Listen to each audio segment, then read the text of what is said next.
నమోదయ్యి ఆ తర్వాత మిగతా దేశాలకు ఏ విధంగా కూడా స్ప్రెడ్ అయ్యి ఏ విధంగా ప్రతి ఒక్కరు కూడా ఇబ్బంది పడ్డ పరిస్థితులు మనము గతంలో చూసాము.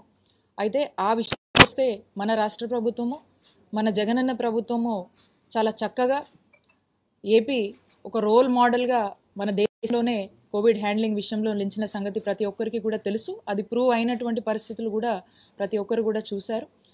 మరి ఈరోజు ఏదైతే ఈ ఉన్నతాధికారులతో ఒక సమీక్ష చేశామో ఇది కేవలము ఏదైతే రానున్న కాలంలో ఒకవేళ ఈ కొత్త వేరియంట్ గురించి ఏదైతే ఒమిక్రాన్ BF7 వేరియంట్ గురించి మనం ఇప్పుడు వింటున్నామో ఈ వేరియంట్ మన రాష్ట్రంలో గనక మనకు కూడా ఈ ఇబ్బందులు వస్తే దీన్ని ఎలా మనము ఓవర్కమ్ చేసుకోవడానికి, దీన్ని ట్యాకిల్ చేయడానికి ఎలాంటి ప్రిపేర్డ్నెస్లో మనం ఉన్నామనే దానికోసము ఈ సమీక్ష ఏర్పాటు చేయడం జరిగింది. మరి ముఖ్యంగా ICMR గైడ్లైన్స్ని అనుసరించి ముఖ్యంగా మన రాష్ట్రంలో అయితే ఈ టెస్టింగ్, ట్రాకింగ్, ట్రీట్మెంటు అలాగే దీనికి సంబంధించినటువంటి కన్జ్యూమర్స్ వీటి మీద ఒక ప్రస్తుత పరిస్థితి ఏంటి, గతంలో ఎలా చేశాము, ఇప్పుడు ఎలా ఉన్న పరిస్థితి, మనకు ఏమేమి అందుబాటులో ఉన్నాయి, ఇంకా కూడా మనం ఒకవేళ ఇలాంటి ఒక అనుకోని పరిస్థితుల్లో మనం ఫేస్ చేయాల్సి వస్తే మనం ఎలా ముందుకెళ్దాం అనే దాని మీద ఒక ఈ రివ్యూలో మాట్లాడుకోవడం జరిగింది. ముఖ్యంగా టెస్టింగ్ సంబంధించి ఇప్పటికీ మనకు ఈ జీనోమ్ సీక్వెన్సీ ల్యాబ్ అనేది మనకు విజయవాడలో అందుబాటులో ఉంది. అండ్ ఈ ప్రతి టెస్ట్ ఏదైతే చేస్తూ ఉన్నామో ఈ ప్రతి టెస్ట్కి సంబంధించినటువంటి శాంపిల్స్ అన్నీ కూడా ఈ జీనోమ్ సీక్వెన్సింగ్ ల్యాబ్లోనే వీటిని అన్నీ కూడా పంపించి టెస్ట్ చేయాల్సిన పరిస్థితి ఉందని చెప్పి కూడా ఆదేశాలు ఇవ్వడం జరిగింది. ఇదే కాదు, మనకు ఒకవేళ గనక మనము ఇంకా ఎక్కువ హెవీ ఫ్లోట్ అయ్యి గనక మనము ఎక్కువ టెస్టులు చేయాల్సి వస్తే మనకు CCMB అందుబాటులో ఉంది, అలాగే IISc కూడా మనకు అందుబాటులో ఉంది, వాటిని కూడా ఉపయోగిస్తాము. అలాగే ఇప్పటికీ కూడా మనకు రాష్ట్ర వ్యాప్తంగా కూడా 29 ల్యాబ్స్ ఉన్నాయి.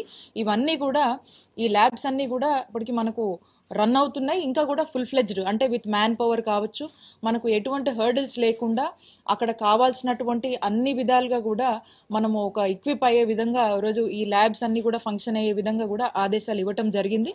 అలాగే ర్యాపిడ్ కిట్స్, ఏ జిల్లాలో ఎన్ని ర్యాపిడ్ కిట్స్ ఉన్నాయి, ఇంకా ఇప్పుడు ఇమీడియట్గా మనకు ఎంత ప్రొక్యూర్ చేసుకుందాము ఏంటి, ఒకవేళ సిచ్యువేషన్ కనుక వర్సన్ అయితే ఎలా మనం ప్రిపేర్డ్గా ఉన్నామనే దాని మీద ఈ టెస్టింగ్కి సంబంధించి ప్రిలిమినరీగా మనకు కావాల్సినటువంటి అన్ని విషయాల మీద కూడా ఈ రివ్యూలో డిస్కస్ చేయడం జరిగింది.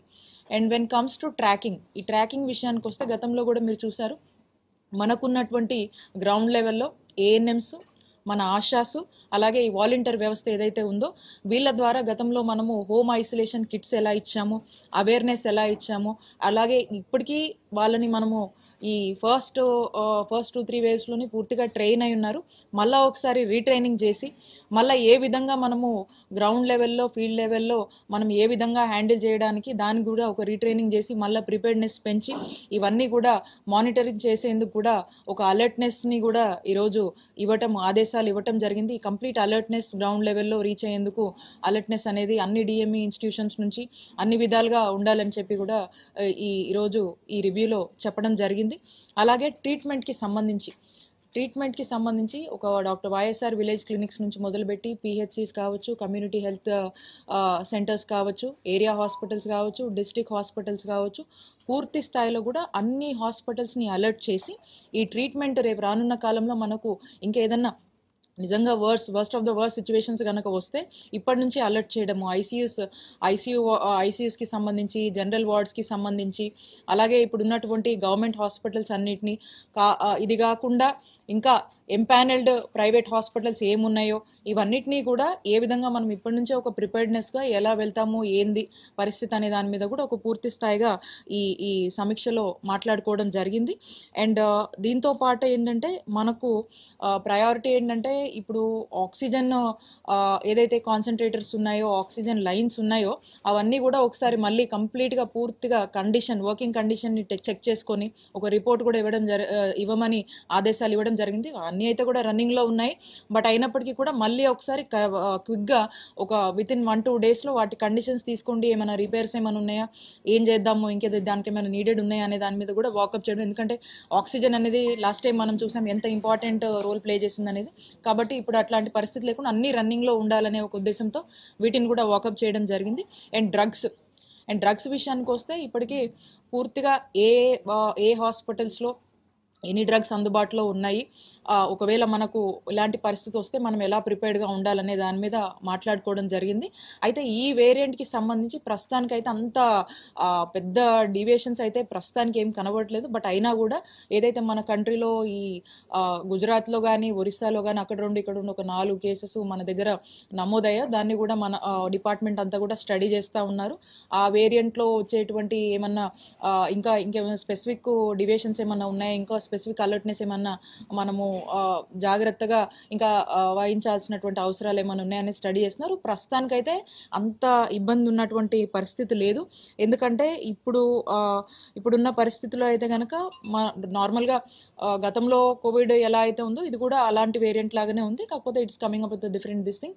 అయితే ఇంకా కూడా ఏదైనా ఉంటే కూడా జస్ట్ దాని తగ్గటువంటి అప్గ్రేడేషన్స్ కూడా జరుగుతాయి. అండ్ డ్రగ్స్లో గతంలో ఈ రెమిడిసివిర్ కావచ్చు, టోసిలెగిమాబ్ కావచ్చు, అండ్ బ్లాక్ ఫంగస్ అనేవి ఏవైతే మనకు ఈ బ్లాక్ ఫంగస్ లాంటివి మనం ఫేస్ చేయాల్సి వచ్చిందో వీటికి కూడా ప్రిపేర్నెస్, అంటే ఈ సైడ్ ఎఫెక్ట్స్ కానీ ఇంకోటి కానీ ఉంటాయి. వీటి విషయంలో కూడా ఎక్కడ కూడా మనము అజాగ్రత్తగా ఉండొద్దు. ప్రతిదానికి మనం ప్రిపేర్డ్గా ఉందాము. లాస్ట్ టైం మనము ఏదైతే ఒక ఎక్స్పీరియన్సెస్ చూసామో అవన్నిటిని కూడా ఫుల్ ఫ్లెడ్జ్గా మనం రెడీగా ఉన్నాం. ఇన్ కేస్ ఇంకా మనం ఏదైనా యాడ్ చేసుకోవాలంటే కూడా దానికి కూడా మనం ప్రిపేర్డ్గా ఉండాలి. దాన్ని ఇంకా స్టడీ చేస్తున్నాం, టైం ఉంది కాబట్టి దాని తగ్గట్టుగా అప్గ్రేడేషన్స్ కూడా జరుగుతాయి. దాని మీద కూడా స్పెసిఫిక్ ఆదేశాలు ఇవ్వడం జరిగింది. అండ్ కన్జ్యూమర్స్ గురించి కూడా చెప్పడం జరిగింది. లైక్ వైజ్ పీపీఈ కిట్స్ కావచ్చు, మాస్క్ కావచ్చు, గ్లౌస్ కావచ్చు, శానిటైజర్స్ కావచ్చు. ఇప్పటికే ఉన్న హాస్పిటల్ ఇన్స్టిట్యూషన్స్ అన్నింటిలో కూడా ఖచ్చితంగా మళ్ళీ శానిటైజర్స్, అప్పుడు మన హైజీనిక్ కండిషన్స్ కోసం శానిటైజర్స్ ఎలా వాడాలి, ఎంత ప్రయారిటీగా మనము ఎన్ఫోర్స్ చేసామో అలాంటి ఎన్ఫోర్స్మెంట్ ఖచ్చితంగా అందరూ కూడా హైజీనిక్ కండిషన్స్ కోసం వాడాల్సినటువంటి ఆదేశాలు కూడా జారీ చేయడం జరిగింది. కాబట్టి ఇవన్నిటి గురించి కూడా ఈ సమీక్షలో డిస్కస్ చేయడం జరిగింది. ఇదే కాదు, ఇప్పటి వరకు కూడా చూసినట్లయితే మనకు నాకు తెలిసి ఇప్పటి వరకు కూడా ఏదైతే వ్యాక్సినేషన్ అది చాలా ఇంపార్టెంట్. ఈ సెకండ్ ఇంకా కూడా ఎవరైతే ఈ సెకండ్ డోస్ వ్యాక్సినేషన్ కానీ వేయించుకున్న వాళ్ళు కావచ్చు, అలాగే ఈ ప్రికాషనరీ డోసెస్ మీద ఎక్కువ ఫోకస్ చేయడం జరిగింది. ఈ 60 సంవత్సరాలు పైబడిన వాళ్ళకు సంబంధించి అందరూ కూడా ఈ ప్రికాషనరీ డోసెస్ ఖచ్చితంగా తీసుకోవాలి. తీసుకున్న వాళ్ళందరూ గురించి ఎంత చేసాం ఏంటనే దాని మీద కూడా ఒక కంప్లీట్ రిపోర్ట్స్ తీసుకోవడం జరిగింది. ఇంకా కూడా దీన్ని డ్రైవింగ్ కొంచెం స్పీడ్గా చేసి ఇదంతా కూడా కంప్లీట్ చేసుకోవాల్సిందిగా కూడా వ్యాక్సినేషన్ మీద కూడా ఆదేశాలు ఇవ్వడం జరిగింది. ఇక చలికాలం కావడం వల్ల కొంచెం స్ప్రెడ్ అనేది కాస్త స్పీడ్గా ఉంటుంది. ఒకవేళ వచ్చినప్పటికీ స్పీడ్గా ఉంటుంది. కాబట్టి హైజీనిక్ కండిషన్స్ అనేది చాలా జాగ్రత్తగా అన్ని హాస్పిటల్స్లో మెయింటైన్ చేయాలని ఒక స్పష్టమైన ఆదేశాలన్నీ కూడా ఇవ్వడం జరిగింది. కాబట్టి ఈరోజు ఏదైతే ఈ మీటింగ్ కేవలము మన రాష్ట్రంలో ప్రస్తుతానికి పరిస్థితి ఏంటి, మనము ఎలా ప్రిపేర్డ్గా ఉన్నాం, రేపొద్దున ఇలాంటి పరిస్థితిని మనం ఎదుర్కోవాల్సి వస్తే మన ప్రిపేర్డ్నెస్ ఏంటి, అన్ని జిల్లాల్లో ప్రిపేర్డ్నెస్ ఏంటి, క్షేత్రస్థాయిలో మనం ఎలా ఉన్నాము, ఇంకా ఏం కావాలి అనే దాని మీదకి ఒక ప్రిపేర్డ్నెస్, ఒక అలర్ట్నెస్ కోసము చేసుకున్నటువంటి ఒక సమీక్ష. కాబట్టి మీ అందరికీ కూడా తెలుసు, ఆపదలో ఉన్నప్పుడు జగనన్న ప్రభుత్వము ఏ విధంగా రాష్ట్ర ప్రజలను ఆదుకుందో, మన రాష్ట్రంలో ఏ విధంగా జగనన్న ఏ విధమైన ఆలోచనలతో ఒక ముందంజగా మనము ముందుగానే ఎంత ఒక ఆప్టిమిస్టిక్ వ్యూతో మనం వెళ్ళామో రాష్ట్ర ప్రజలందరూ కూడా చూశారు.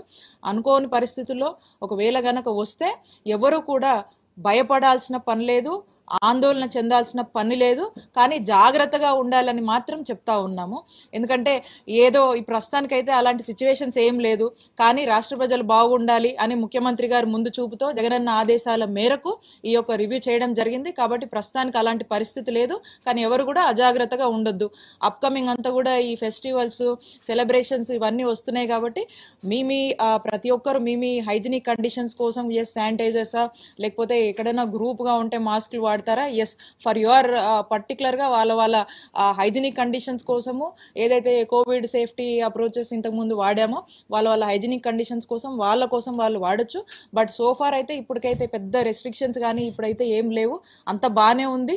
మళ్ళీ ఏదన్నా అలాంటి సిచ్యువేషన్స్ ఉన్నప్పుడు ఖచ్చితంగా ఈ అప్డేట్స్ అన్నీ కూడా ఉంటాయి. అండ్ క్షేత్రస్థాయిలో కూడా దీన్ని మానిటర్ చేస్తాము.